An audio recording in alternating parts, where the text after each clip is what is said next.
What's the correct way of cold starting an engine? So we're talking really about starting an engine for the first time. It's been left sitting overnight. This is just a very focused video going into what I do when I start my car, and I feel that it will work on pretty much every car out there, and it will go a long way to extending the lifespan and the reliability of your car.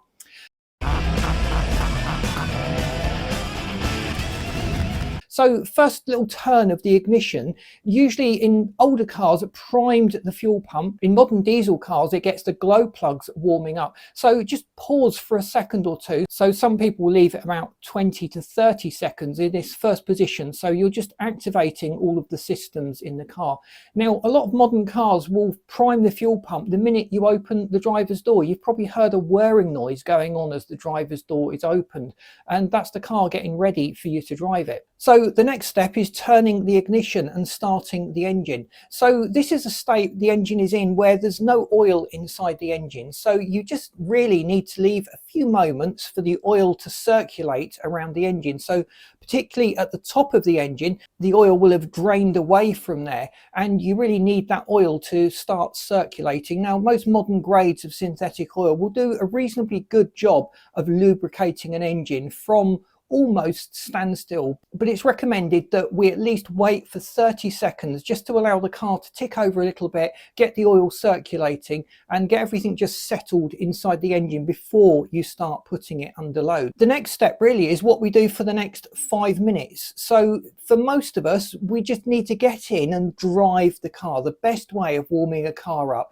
is putting some load into the engine, and that is just by driving it around. So you would limit the RPM that you use in this first 5-minute period. In terms of limiting the RPM, most drivers will go for the bottom third of the RPM range. So if your rev counter goes up to 6,000 RPM, you'd limit yourself to about 2,000 RPM in that initial period, the first 5 minutes while the car is actually starting to warm up. Now the next period is probably the next 10 to 20 minutes. So some cars take a full 20 minutes to warm up to full operating temperature. We're talking about the engine oil. So until that has happened, you will avoid using the middle to upper part of the RPM range. As soon as you've gone past the 20-minute mark, it should be absolutely fine to drive the engine as hard as possible. Everything in the engine has warmed up. The oil is at the correct viscosity for the engine, and all the metal components inside the engine are at the correct shape and giving the correct tolerances for the engine. So on older engine, it's much more critical that we go through this procedure. On modern engines,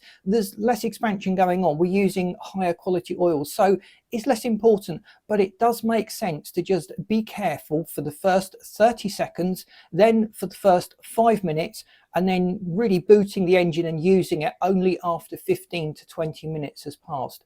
If you've got an oil temperature gauge or a water temperature gauge, if that shows the car is at operating temperature, that's a signal that you can use the full range of RPM. But most drivers don't use the full range of RPM in their daily drive. Let me know in the comments if you're one of those drivers.